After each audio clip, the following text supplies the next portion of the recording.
con questo arriverei alla presentazione del relatore di oggi, Gianmaria Baranini, che probabilmente molti di voi già conoscono. Insegna storia medievale all'Università di Verona ed è presidente della Deputazione di Storia Veneta, di Storia Patria per le Venezie. Si è occupato moltissimo e da sempre di ricerche di storia politica, di storia economico-sociale ed ecclesiastica dell'Italia medievale, con particolare riferimento alla storia agraria del territorio veneto, all'organizzazione politica e istituzionale della terraferma. Queste ricerche sono sfociate in moltissime pubblicazioni, che non menzionerò qui in dettaglio, ovviamente. Fra queste vorrei solo ricordare alcune monografie, in particolare Il distretto veronese nel 400, pubblicato nel 1980, e Comuni, cittadini e Stato regionale, ricerche sulla terraferma veneta nel 400. Sono due libri che hanno in qualche modo, credo, fatto epoca quando sono stati pubblicati. Più recentemente ha curato una edizione dell'itinerario della terraferma veneziana di Marin Sanudo nel 2015 e nel frattempo alcuni saggi pubblicati nella storia di Venezia dell'Istituto dell'Enciclopedia Treccani. Soprattutto a partire dagli anni 90, Gianmaria si è molto occupato di storia urbana, di storia della città, anche sotto il profilo urbanistico. Ed è stata, fra l'altro, questa una delle ragioni che ci ha avvicinato e ci ha messo in contatto molto spesso. I rapporti tra evoluzione istituzionale e produzione della documentazione scritta e cartografica nelle città italiane dal 200 al 400 e poi in particolare su Verona sono assolutamente importanti. Proprio su questo l'ultimissimo libro che ha scritto, a meno che tu non ne abbia pubblicato un altro l'altro ieri, è su Verona, un libro di sintesi che io consiglio a tutti di leggere perché mi pare veramente molto molto importante, pubblicato dalla CISAM di Spoleto nel 2019, che in quella collana che tratta delle città nel Medioevo, il Medioevo delle città italiane, è appunto un libro che racconta tutto del Verona, soprattutto nel Medioevo. La sua relazione di oggi, come avete visto dalla mail che vi è arrivata, si chiama Il mercato realtino, una risorsa o un ostacolo per l'economia della città della terraferma veneta, e a questo punto gli do la parola. Grazie Gianmaria di essere con noi. Bene, grazie a Donatella anche per questa presentazione, grazie adesso e ringrazio anche dell'invito naturalmente, ecco, tutti voi, e ecco, comincio questo intervento, ecco, riallacciandomi un pochino a quello che diceva un attimo fa Donatella, rievocando le mie ricerche del passato. Ecco, io mi occuperò appunto di storia economica e di storia, sì, sostanzialmente di storia economica delle città di terraferma, diciamo nel 400. Rialto è un luogo fisico, ma anche, diciamo, la metafora, diciamo, del mercato. Ecco, uno dei problemi che affronterò è proprio questo della creazione o della non creazione di un mercato regionale nello stato di terraferma del 400.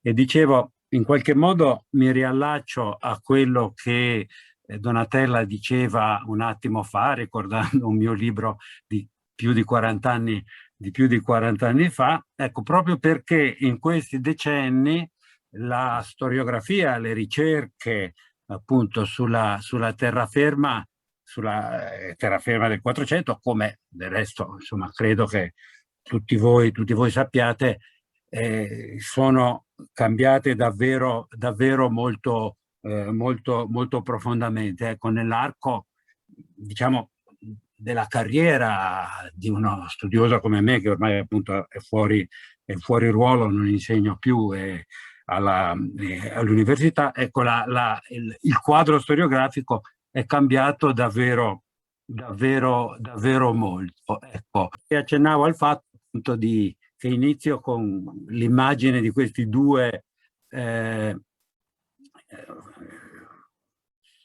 figure fondamentali appunto della storiografia economica e politica di Venezia e della terraferma nel Novecento. Ecco, Gino Luzzatto e Roberto Cessi. Anche Roberto Cessi, che poi nella seconda parte della sua carriera ha scritto praticamente solo di storia politica veneziana, ha un background, una formazione appunto da storico dell'economia e da storico della società. Ecco, mi riferisco a questi studiosi e anche a Frederick Lane, ecco, che qui vedete con la copertina della sua famosa monografia, perché fino agli anni 60, fino diciamo così a 50, 60, diciamo a 60 anni fa, ecco, la divaricazione fra la storia economica di Venezia e la storia economica della terraferma e delle città di terraferma era ancora, diciamo così, piuttosto radicale, no? Ecco, se si legge l'editoriale del primo numero, della prima annata del bollettino dell'Istituto per la Storia della Società e dello Stato veneziano, diciamo quello, bollettino della rivista della Fondazione Cini, ecco, ci si trovano delle espressioni appunto direi quasi sprezzanti. L'istituto non intende occuparsi della storia della terraferma veneta se non per quanto concerne l'azione del governo del patriziato e della mercatura di Venezia nelle terre del dominio. Quindi una presa di distanze, come dire, in qualche modo assoluta rispetto a una tematica appunto che invece poi appunto nei decenni successivi ha preso piede in un modo appunto straordinario, del quale cercherò di dare molto sommariamente conto in questa conversazione. Qui ho messo anche l'immagine di un altro famosissimo storico delle città italiane, Nicola Ottokar, che è appunto, era un emigrato russo che ha insegnato però storia medievale a Firenze per decenni, dagli anni 30 agli anni 60, e che è un altro campione di questa storia, diciamo, urbana allo stato puro in un certo senso, no? Ha studiato soprattutto a Firenze, ma anche una piccola e sottovalutata monografia su Venezia, ecco, che sarebbe interessante recuperare, non perché dica nulla di speciale o di particolare, ma per vedere come viene colta appunto la storia di Venezia da chi ha altre esperienze. Ecco, i discorsi che farò oggi e che sono larghissimamente debitori, cioè naturalmente ho fatto qualche cosina anch'io in questo campo, ma sono largamente debitori delle ricerche di Michael Nepton, di Trevor Dean, di John Lowe, di Paola Lanaro, negli anni più vicini a noi di Edoardo Demo, di tutti gli storici poi anche della storia economica mediterranea di Venezia naturalmente, ma mi riferisco soprattutto a questi della terraferma. Ecco, quello di cui cercherò di dare conto è proprio come dire, la trasformazione degli studi che si è verificata in questi anni, ecco, e cercherò di rispondere a questa domanda retorica, no? Una risorsa o un ostacolo? In realtà la risposta si può già dare, è sia una risorsa che un ostacolo o un elemento da ignorare, diciamo, no? Ecco, una domanda così secca, una bipartizione così secca non ha senso, la risposta va scomposta a seconda delle città, della geografia, della storia delle città. Ecco, allora il primo punto di partenza, che a sua volta non era una tematica così sviluppata nella storiografia di 40 o di 50 anni fa, è questo riferimento appunto alla demografia, alle classi di grandezza delle città venete appunto nel tardo Medioevo. Ecco, delle dimensioni di Venezia tutti sappiamo, ecco, ma che sono appunto le dimensioni importanti che conosciamo, ecco, ma un aspetto sul quale non si riflette abbastanza è la consistenza delle dimensioni demografiche, e appunto la demografia significa in una certa misura anche sviluppo economico, significa mercato, significa domanda, ecco, soprattutto delle due città appunto che come Verona e Brescia, che hanno dimensioni pari alla metà all'incirca per quello che riguarda Brescia e a poco meno di metà per quello che riguarda Verona rispetto alla capitale, rispetto a Venezia. Ecco, Brescia alla fine del 400 raggiunge e forse supera i 50.000 abitanti, ecco, Verona a sua volta supera i 40.000 abitanti, quindi sono grandi città, sono città che si collocano al quarto, quinto posto fra nella gerarchia demografica delle città dell'Italia padana, dopo Milano, Venezia, Genova, che padana non è, ecco, Brescia si colloca appunto in questa posizione. Ecco, queste sono ancora appunto uno schema più largo, ecco, potete vedere appunto Milano, Venezia, ecco, queste in gerarchia appunto discendente di queste dimensioni.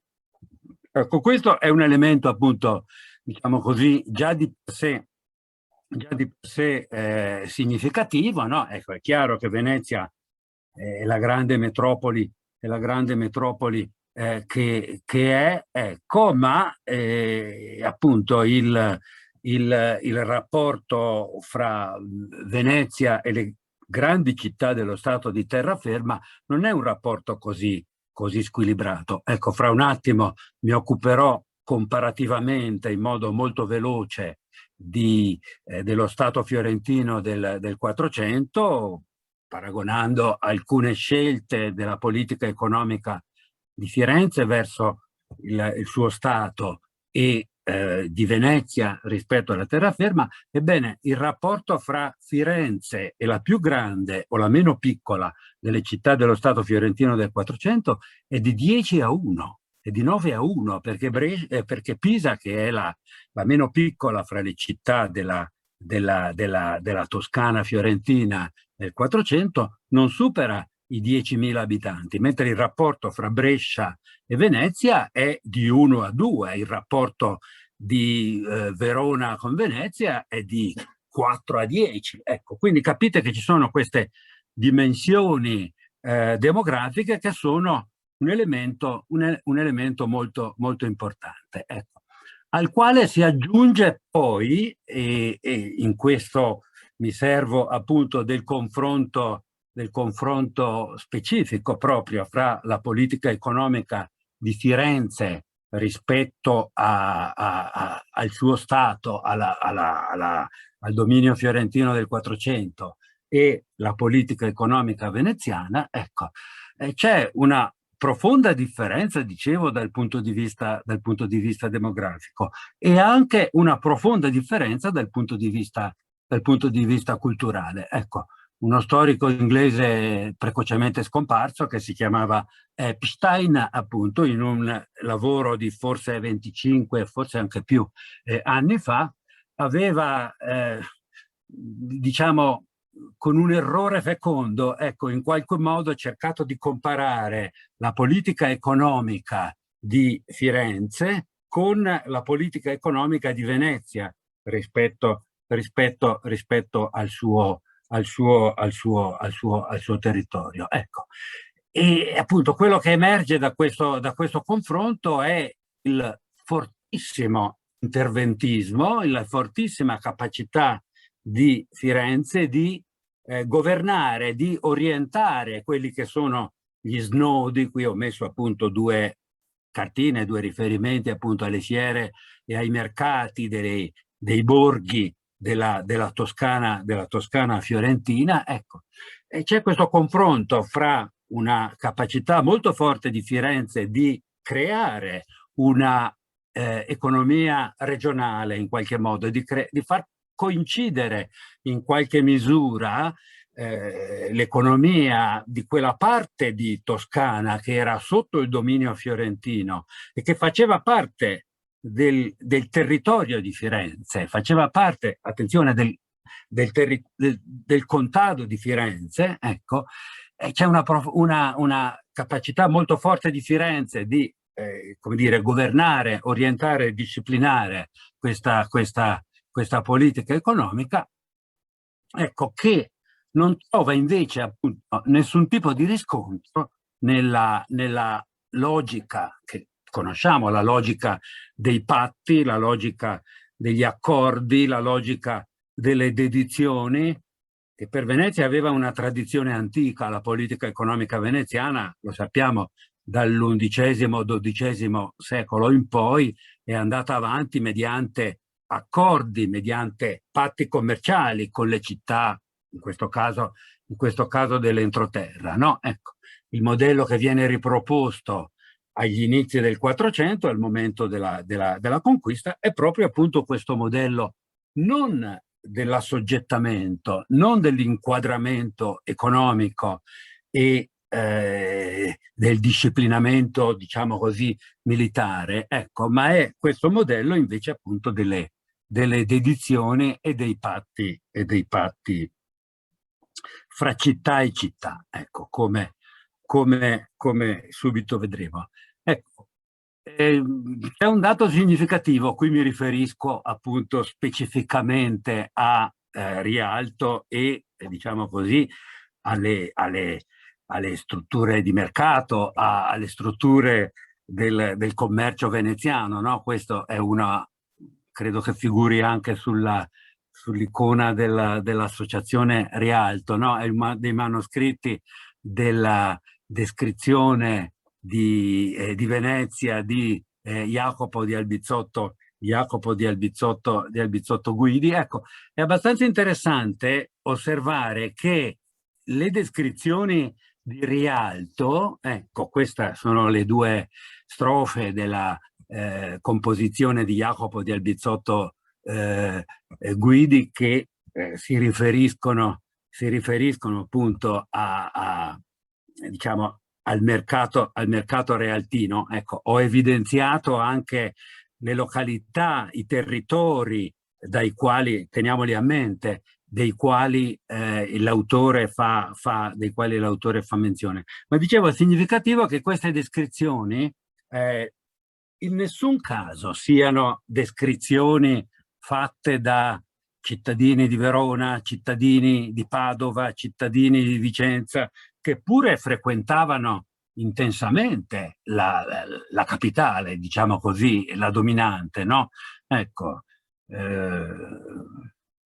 c'è un paragrafo, un aspetto secondario ma significativo di questa storia dei rapporti fra Venezia e le città della terraferma, è la storia dei pied-à-terre, delle dimore, delle case dei vicentini, dei veronesi, dei bresciani, dei bergamaschi in Venezia, no? Ecco, i punti d'appoggio che i cittadini, i mercanti avevano nella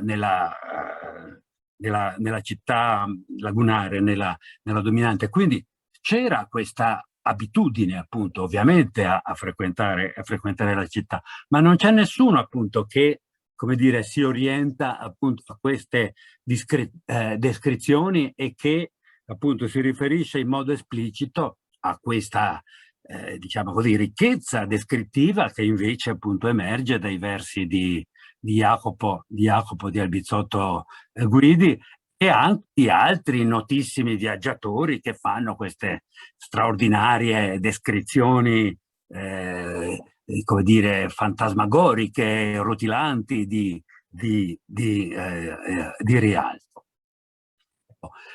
E quindi, ecco, diciamo così, ci troviamo in una situazione, ecco, nella quale i rapporti economici fra Venezia e il suo entroterra, ecco, la terraferma quattrocentesca, dicevo, sono stati profondamente ripensati da tutta una serie di ricerche in questi ultimi decenni, ecco, e che hanno messo in rilievo appunto come dire, questa natura bilaterale, dialogica del rapporto fra la dominante e le singole città. Ecco, e le singole città. È un rapporto appunto face to face, è un rapporto fra due entità singole, fra due entità che, come dire, si considerano reciprocamente sovrane. Né? Ecco, molto interessante che nelle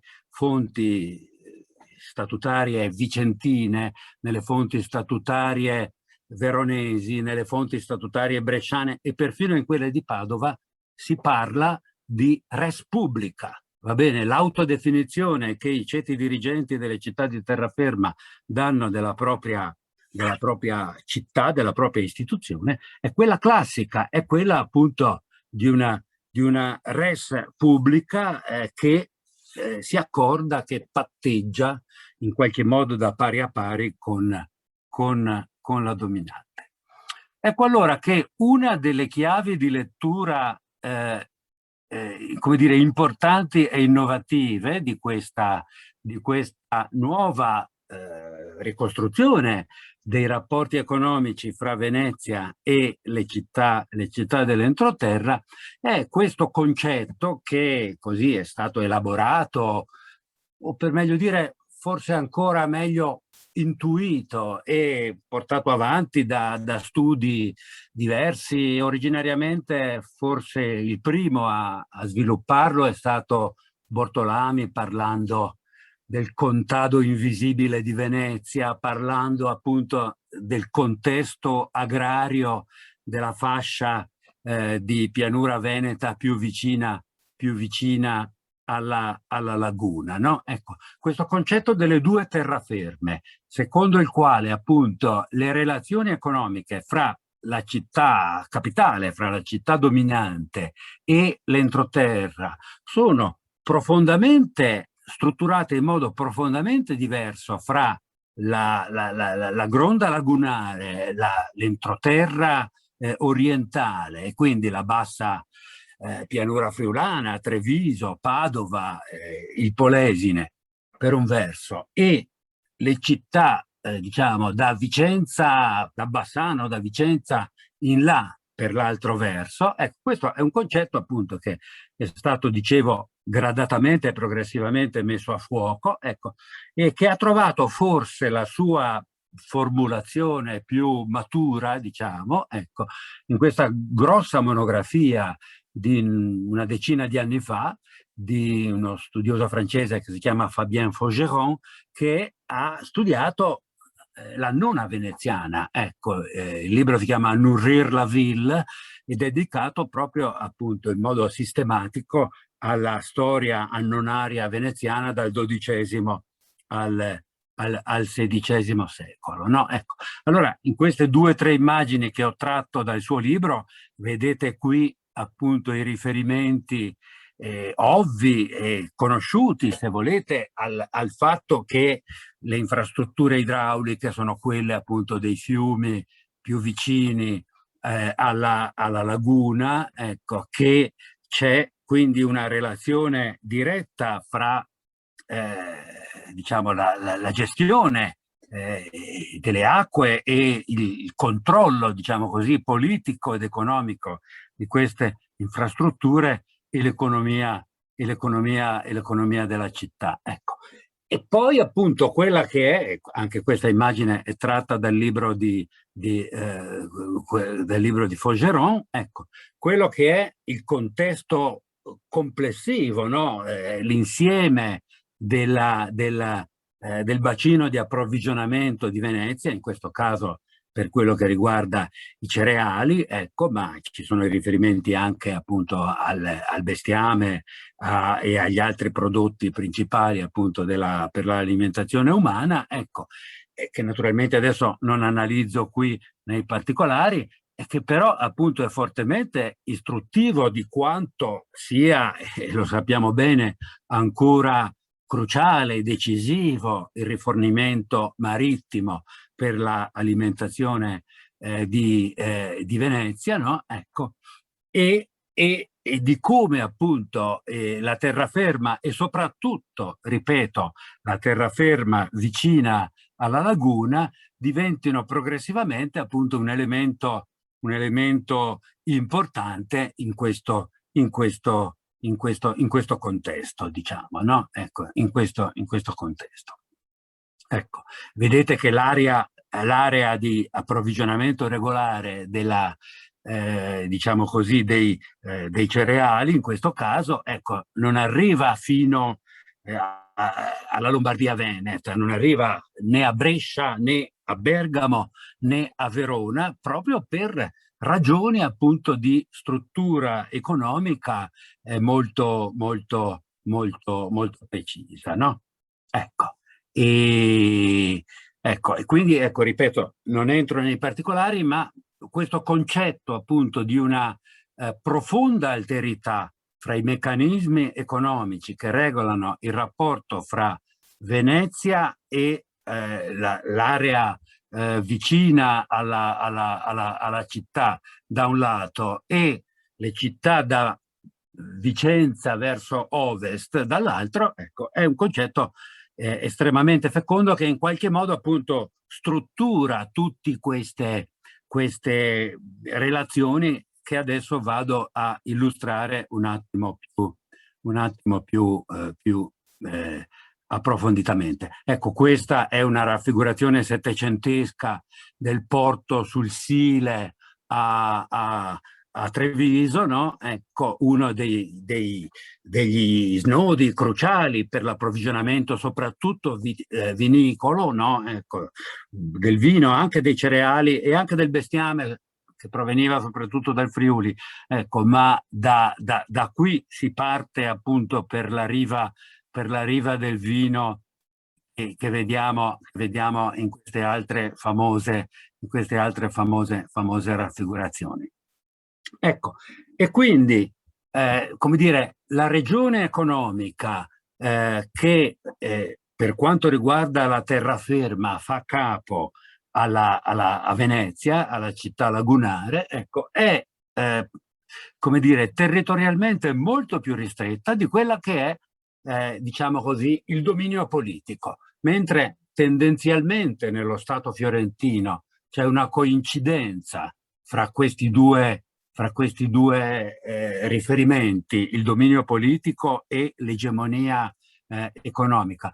E tutto sommato anche a Milano, come dire, una parte importante della regione, dello Stato lombardo, gravita sulla grande metropoli, diciamo, ecco, tutto questo non accade appunto a Venezia. Questi sono due testi importanti nei quali Paola Lanaro, una nostra collega, più di 20 anni fa ormai, ha messo a fuoco come appunto queste economie cittadine sopravvivano nello stato territoriale, nella terraferma appunto, ancora ben dentro l'età moderna e tanto più appunto nel 400.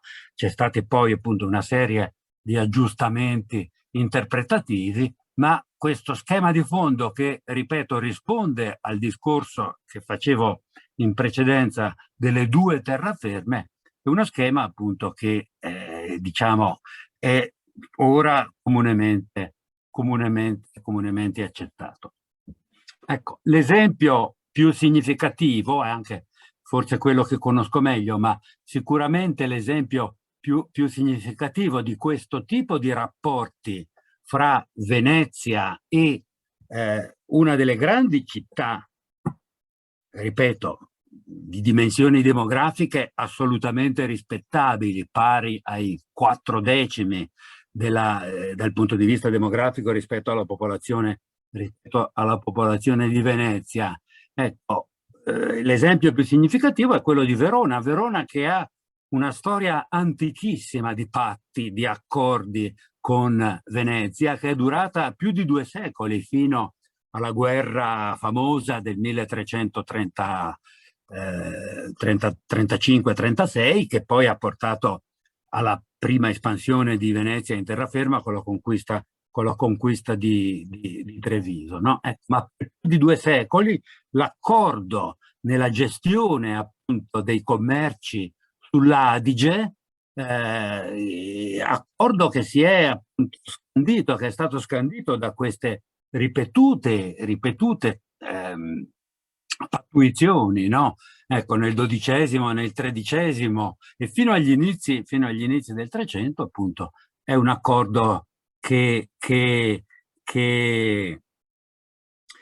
ha retto in qualche modo, ha costituito il punto di riferimento fondamentale per l'organizzazione economica, diciamo, dell'entroterra veneto per molto tempo, no? Ecco, un podestà veronese era a Badia Polesine, i consoli veneziani erano presenti a Legnago e anche a Verona. Ecco, c'era un intreccio di competenze, ecco, lungo la grande via dell'Adige, ecco, che ha retto, dicevo, appunto, per molto tempo su questi accordi, no? Ecco, e accennavo prima agli aspetti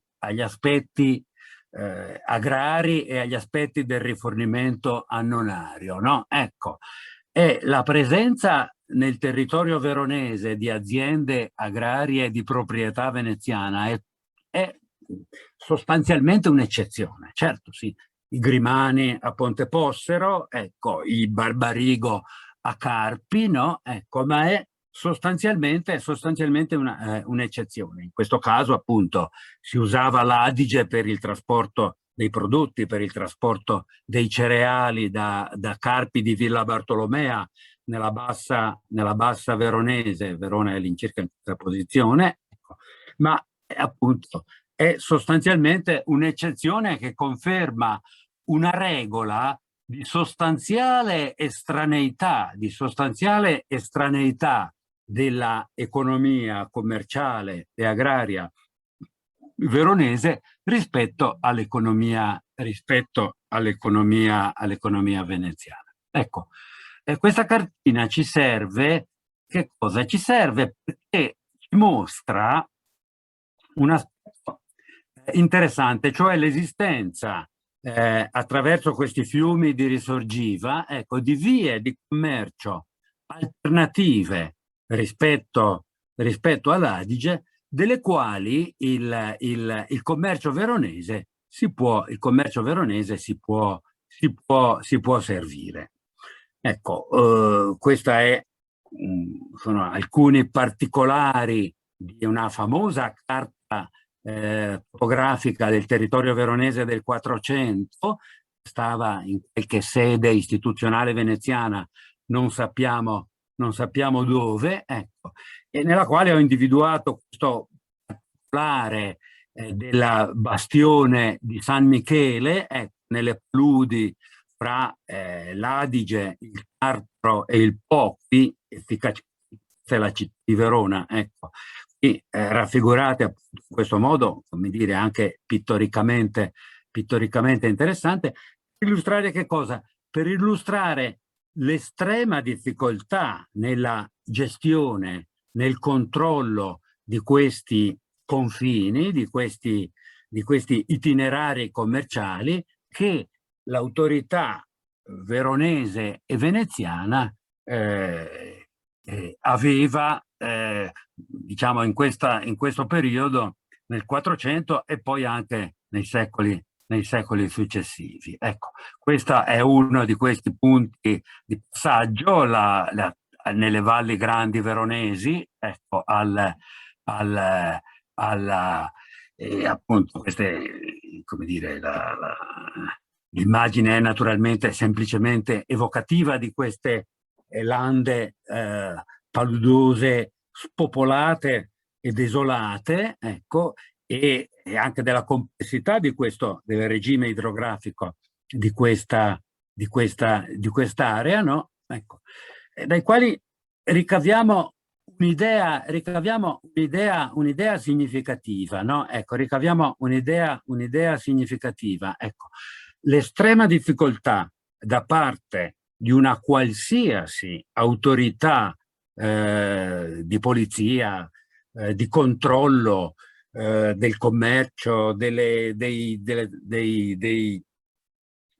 traffici, l'estrema difficoltà per una Stato dalle strutture elementari, quale era lo Stato quattrocentesco e quali erano anche appunto le stesse capacità del Comune di Verona nel 400, l'estrema difficoltà di controllare appunto una zona così impervia e così vasta. Ecco, che cosa ne consegue allora? Cioè ne consegue la appunto sostanziale impossibilità da parte della Repubblica Veneta di condurre una politica commerciale, una politica economica, una politica daziaria che vada al di là della presa d'atto di quella che era, come dire, la preesistente struttura economica, la preesistente struttura del commercio veronese. Il commercio veronese aveva un terminale a nord che è evidentemente quello delle Alpi, quello dell'asta del percorso della Val d'Adige, ecco, qui illustrato dall'altissimo numero di commercianti veronesi che figurano alle fiere di Bolzano, no? Ecco, aveva appunto quindi con una ricca circolazione di prodotti veneti e anche lombardi, no? Ecco, che prendevano la strada dell'Adige e andavano appunto verso i mercati tedeschi. E aveva poi a sud, ecco, un terminale che da sempre, dal XII secolo in poi, ignorava la laguna, o meglio, considerava solo parzialmente lo sbocco dell'Adige, no? Ecco. E studi anche recenti hanno confermato come la presenza dei mercanti veronesi di queste famiglie, alcune delle quali sono appunto note e importanti, ecco, a Pesaro, in Abruzzo, a Trani, a Barletta, ecco, lungo tutto l'asse, diciamo così, l'asse dell'Adriatico, no? Ecco, in tutta quella serie di fiere a Lanciano, a Pesaro, ecco, nelle città pugliesi, eccetera. Ecco, c'è questa autonoma presenza dei mercanti veronesi, ecco, che nel 400 ha un ruolo, e su questo voglio insistere proprio, che prescinde dal fatto che Verona sia politicamente soggetta a Venezia, diciamo. La rete dei commerci veronesi resta intatta, diciamo, no? Ecco, resta nelle nuove condizioni politiche, anche con la città che non è più autonoma, che non è più indipendente, resta sostanzialmente immutata, no? Ecco, questi palazzi sono significativi del fatto, sono palazzi 5-6centeschi, ecco, sono significativi del fatto che questi mercanti veronesi non sono, come dire, gli ultimi arrivati, ecco, e decenni o un secolo dopo sono in grado di, come dire, essere committenti di palazzi importanti come Palazzo Pompei, come Palazzo Allegri, ecco, come appunto, come dire, quindi è il meglio della mercatura veronese che è presente in Adriatico, che è presente appunto nelle Marche, ecco. E così, queste è una semplice suggestione, ma queste relazioni fra Verona e le Marche sono relazioni poi di lunghissimo periodo, che hanno anche riscontri appunto a livello di clientela artistica e di circolazione. Questi sono orribili quadri del Seicento, ma appunto sono significativi di una relazione di lungo periodo che appunto non si interrompe. Ecco, allora qui c'è uno snodo importante.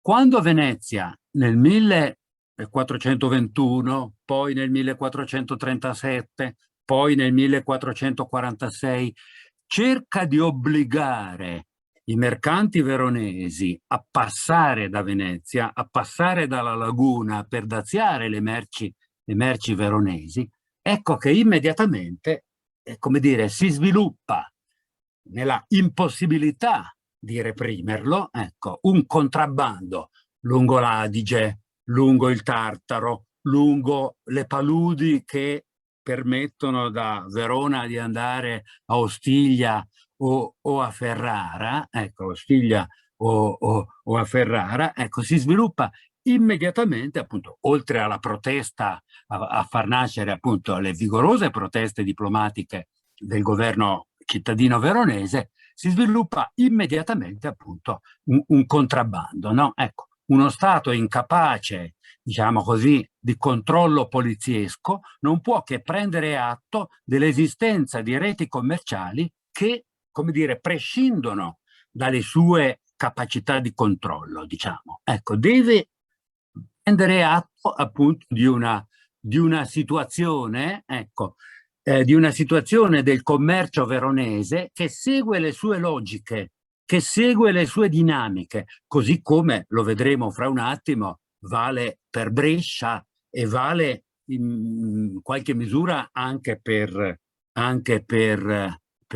Vicenza. Ecco, c'è tutta una letteratura significativa e interessante sulla vitalità di questo, del commercio e soprattutto della mercatura, della produzione dei panni a Vicenza, a Verona, come in questo caso, no? Ecco.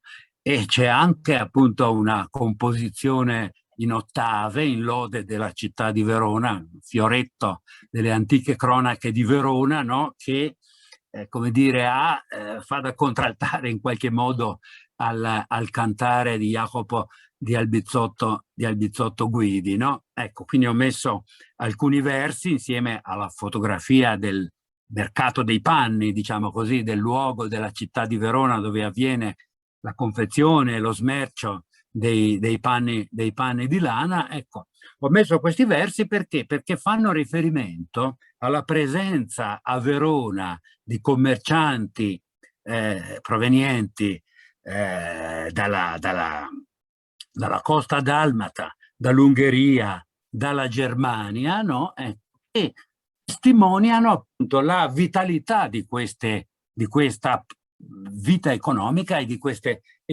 reti commerciali. Ecco, qui naturalmente non mi soffermo appunto su questi dati dal punto di vista quantitativo, no? Ecco, ma la presenza dei mercanti di Ragusa, dei mercanti pugliesi, dei mercanti genericamente chiamati levantini, ecco, nella città di Verona. In realtà questi sono i panni inviati da Verona a Venezia per transito, quindi non soggetti a dazio, ecco. Ma vedete appunto che sono quindi panni comprati a Verona dai mercanti di Ragusa che vengono segnalati ma non vengono daziati, non vengono assoggettati a dazio a Venezia. Quindi è un flusso, diciamo così, di merci e di ricchezze che passa e che in qualche modo appunto non è intercettato.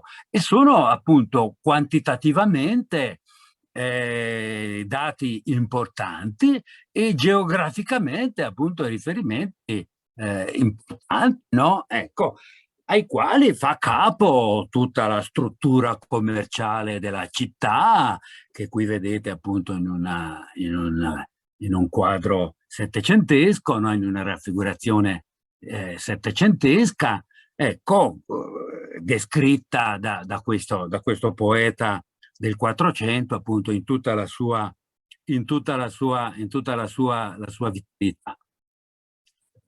Quindi Venezia è in un certo senso costretta a questo laissez-faire, a questo laissez-passer, a questo non intervento nella, come dire, nella gestione delle reti commerciali e delle reti produttive e commerciali della città di Verona. E questo per un motivo molto preciso, perché esisteva un rapporto diretto fra gli introiti che dalle città, dalle camere fiscali cittadine, quindi sostanzialmente dai dazi, perché la struttura del sistema fiscale del 400 nelle città di terraferma era basata molto più sulla imposizione indiretta che non sulla imposizione diretta. Allora, i tentativi di intervenire per daziare, per assoggettare a dazio le merci di Brescia, le merci di Verona, le merci di Vicenza, le merci anche di Padova, che cosa avrebbe provocato? Avrebbe provocato una immediata, appunto, crescita del contrabbando, una caduta di questi redditi, che sono redditi importanti per l'economia, per il bilancio della terraferma, no? Ecco, secondo Michael Nepton, Venezia in parte finanzia con gli introiti della terraferma la difesa del Levante, la difesa dei porti e dei capisaldi, appunto, del commercio adriatico e del commercio mediterraneo. Quindi i limiti nella forza repressiva dello Stato fanno sì che i sistemi economici delle città debbano, fra virgolette, restare autonomi proprio per assicurare, diciamo così, il mantenimento degli introiti, no? Vedete qui da queste entrate e uscite della città di Verona, ecco, che l'imposizione indiretta, quindi i dazi, ecco, sono la parte più cospicua di queste entrate, e soprattutto il dazio commerciale, il dazio della Stadera, il dazio appunto dei commerci verso l'Adriatico, verso le altre città, verso, diciamo così, verso l'estero, diciamo, no? Ecco, quindi in un certo senso il governo della dominante ha, rispetto a queste economie cittadine, a queste economie locali, le mani legate, deve lasciarle sopravvivere, deve lasciare che seguano appunto le loro dinamiche, come dire, senza intervenire più che tanto. Ecco. Questo è, diciamo, lo schema principale, il discorso fondamentale. Dopodiché, naturalmente, come dire, c'è tutta una serie di correttivi, ecco, c'è tutta una serie di correttivi, ecco, ma vedete che anche qui, appunto, in questo tariffa daziaria del 1485 si fa riferimento ai panni veronesi, qui vengono daziati, ma panni veronesi tinti per transito, quindi si ha la percezione del fatto che una quantità importante di panni passa da Venezia, ma appunto, come dire, verso altri mercati. Le reti commerciali, appunto, prescindono da Rialto. Ecco, forse credo di dovermi avviare verso la conclusione, ecco, ma lo schema che ho disegnato con, come dire, più ricchezza di particolari per Verona, ecco, vale, come dire, per molti aspetti allo stesso modo e per altri aspetti in modo diverso per Brescia. Ecco, paradossalmente è Brescia che ha rapporti commerciali più intensi con Venezia, ecco, rispetto alla stessa Verona, rispetto a Verona che era più vicina e di dimensioni appunto demografiche ed economiche minori, no? Ecco, questa è una lista dei prodotti che non sorprendono nessuno, appunto ci sono tutti i prodotti orientali, appunto, che si traggono da Venezia per Brescia, cera, zuccheri, spezie, pepe, cannella e quant'altro, diciamo, ecco, riso, zibibbo e quant'altro. Quindi, come dire, il classico rifornimento che Venezia espande appunto nella terraferma dei prodotti classici, tipici, diciamo così, del suo commercio, diciamo, no? Ecco. E appunto alcuni studi riferiscono che i tessuti in lana bresciani sono tra i prodotti più richiesti, se non addirittura i più richiesti in assoluto su alcuni mercati orientali, tanto che le manifatture di Brescia sotto il dominio che è sotto il dominio veneto dopo il 1426, forniscono ai veneziani la maggior parte, la parte più grande dei tessuti che essi esportano in Oriente. Quindi il rapporto è più sinergico, è più virtuoso fra l'economia bresciana e l'economia, diciamo, commerciale veneziana, di quanto non sia appunto invece con Verona, no? Ecco. E adesso non mi soffermo appunto nella lettura di questo testo, naturalmente, ma vedete che i panni bresciani appunto tornano ripetutamente, no? Ecco, per Costantinopoli, per Damasco, per Lepanto. Ecco, i panni bresciani sono sempre presenti appunto in queste, verso tutte queste destinazioni, no? Verso tutte queste destinazioni. Ecco, il discorso che ho fatto appunto in termini molto schematici, naturalmente andrebbe poi in qualche modo sfumato. Non è che nessun prodotto veronese, come dire, usufruisse dello snodo di Rialto per essere, diciamo così, redistribuito nella penisola balcanica o altrove. Naturalmente c'è una complessità e una varietà di prodotti che sono come dire, di provenienza molto varia e che, ripeto, appunto provengono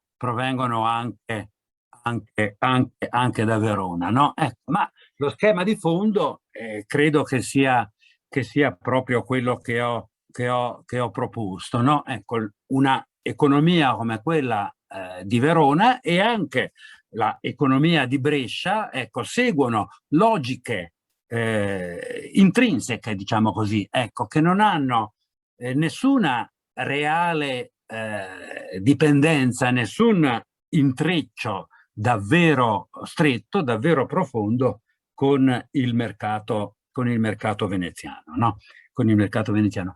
Una conferma ci viene anche dal caso, che è un caso è stato molto studiato, il caso vicentino, soprattutto da Edoardo Demo. Ecco, fra i vari temi che Demo ha toccato, che vedete anche qui evidenziati, c'è, come dire, la dimostrazione molto netta del fatto che nella classe dirigente fiorentina vicentina del 400 e del 500 non c'è nessuna distinzione fra i proprietari fondiari e i commercianti, no? Ecco, nel 400 e anche nel 500 sono dediti alle attività mercantili, le famiglie del jet set vicentino, ecco, in buona parte coincidenti con i committenti di Palladio, diciamo, no? Ecco, quindi è un intero gruppo dirigente che, come dire, in qualche modo segue questa vocazione, questo sviluppo del commercio quattrocentesco, no? Ecco, Vicenza è un terzo caso distinto da quello di Brescia e da quello e da quello di Verona, no? Ecco, che tutto sommato istituisce un rapporto positivo, diciamo così, con il mercato, con il mercato veneziano, no? Con il mercato veneziano. Una produzione in gran parte destinata ai mercati esteri, che via Rialto appunto passa attraverso Rialto, arriva in Grecia, arriva nella penisola balcanica, ecco, e per converso, viceversa, si importano addirittura nel territorio vicentino, fin dentro la valle del Chiampo, dentro le colline, appunto le lane provenienti, lane appunto di cattiva o di modesta qualità, provenienti da Salonicco, no? Ecco, che vengono, quindi c'è un interscambio che è intenso, diciamo, no? Ecco, che è intenso. Questo dipende dal fatto che Vicenza non aveva un, come dire, una pregressa rete commerciale, no? Ecco, l'economia vicentina da questo punto di vista si sviluppa soprattutto nel 400 e nel 500. Ecco, qui, come avevo fatto per Verona, mostro non abbiamo quella ricchezza straordinaria di iconografia urbana che qualche lezione fa è stata mostrata per Venezia. Questa è la cosiddetta pianta angelica di Vicenza, nella quale vedete però sulle rive del Bacchiglione tutta una serie di ruote, di infrastrutture idrauliche, no? Ecco, che hanno una loro importanza e che sono appunto una delle prove di questo sviluppo manifatturiero importante della città. Ecco, in due punti vedete appunto qui, ecco,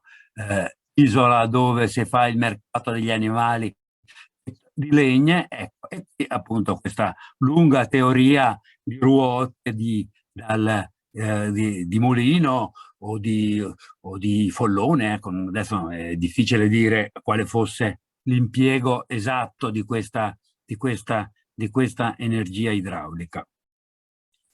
Io mi fermerei qui. Ecco, avevo un ultimo esempio che ancora una volta è un esempio di, anzi, scusate, ho saltato, avevo messo questa paginetta sulle imprenditrici donne, visto che oggi è l'8 marzo, ecco, fra le tante cose che ha studiato Edoardo Demo c'è questa dimensione importante della partecipazione femminile all'imprenditoria tessile vicentina, normalmente a seguito dei meccanismi di dote, normalmente a seguito appunto della mobilizzazione di quei capitali dei quali la vedova appunto aveva la gestione, ecco, che ritornava a lei stessa. Ecco, sta di fatto che c'è una percentuale non indifferente di donne che partecipano in vari momenti, sia nel 400 che poi anche nel secolo successivo, alla attività, diciamo così, imprenditoriale, manifatturiera, ecco, e anche all'attività indirettamente appunto all'attività commerciale. Non si tratta solo di investimenti, ma si tratta anche in qualche misura di partecipazione proprio alla gestione del prodotto, alla gestione appunto dell'attività di trasformazione delle materie prime. Ecco, dicevo appunto che queste sono le immagini che mostravo prima della città di Vicenza e delle sue infrastrutture industriali. Ecco, mi fermo qui trascurando un ultimo esempio che è quello relativo a Mantova, appunto, che come dire, mantiene con Venezia appunto un rapporto interessante dal punto di vista economico, perché da un lato Venezia è appunto il classico emporio del lusso, ecco la corte, questo è un grande centro di consumo, ecco. E c'è poi, e qui mi fermo davvero, ecco, un celebre documento che meriterebbe un'analisi approfondita dal punto di vista economico. Nel 1430 Gianfrancesco Gonzaga introduce e sviluppa questa, si viene chiamato impropriamente referendum, ecco, rivolge un questionario a una quarantina di cittadini, ecco, per lo più imprenditori tessili, no? Ecco, ai quali chiede dei pareri sul governo dell'economia della città. Ecco, Venezia è riconosciuta come il mercato dominante, è bellissima le ultime due righe. Se non sono a Venezia, par a loro non siano mercadanti. Quindi, come dire, nella percezione dei commercianti mantovani, l'accesso al mercato di Rialto era in un certo senso, come dire, il riconoscimento di uno status mercantile importante, no? Ecco, e ripeto, le idee che questi imprenditori forniscono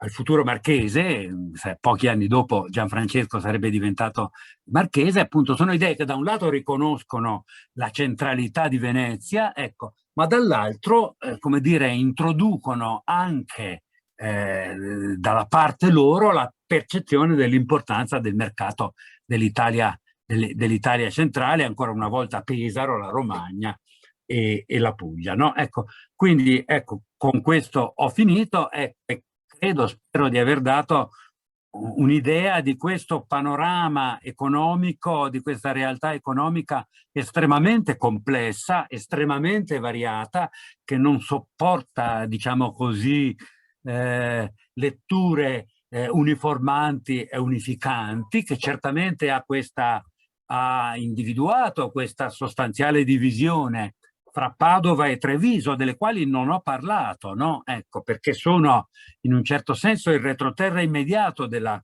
economia cittadina, soprattutto dal punto di vista agrario. Ecco. E invece dicevo, la complessità di queste relazioni fra Brescia, Mantova, Vicenza, Verona, ognuna delle quali ha la sua specificità e ognuna delle quali si rapporta in modo diverso, più integrato, meno integrato, sostanzialmente ignorandolo, con il mercato di Rialto e con la politica economica veneziana.